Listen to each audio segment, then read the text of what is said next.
The Jewish Story. This week's story from the Holocaust is taken from the book Memories in Focus, written by Pinchas Guta. 10-year-old Pinchas was separated from his parents and twin sister as they were deported from the Warsaw Ghetto to Majdanek. From there he was sent to a series of concentration camps. I don't know why I wasn't afraid. I had no feeling at all. I had disengaged myself from what was happening around me. It was as if my eyes were cameras and my brain was the screen. I just recorded everything without emotion or participation. For some reason we had a steel door on our apartment, and my father managed to put padlocks and a crossbeam across the door on the outside, to make it seem as if the apartment was locked and empty. My parents hid us under the beds when the Nazis came with rifles, knocking and trying to get in, and eventually they would give up.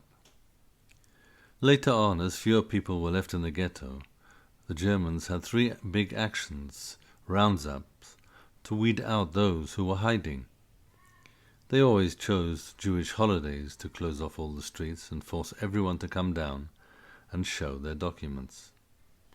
After each action, there was a lull for a few weeks and we could go back to our own apartment until the next one.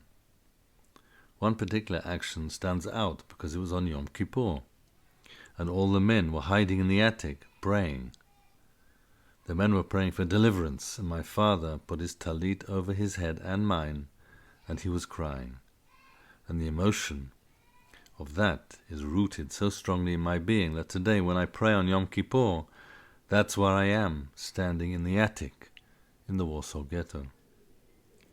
At one point I heard gunshots and got out from under his talit and went over to the outside wall to look at the street. I could see the Ukrainian and German SS hurrying people along Ulica Mila and shooting at them, and the Jewish police stacking all the dead bodies up like logs of wood. There was machine gun fire going off for a long time. I can still hear it ringing in my ears. There were times when I couldn't believe that what I was seeing was real. This was one of those times. I felt I was looking into a surreal world. Please pass on this story.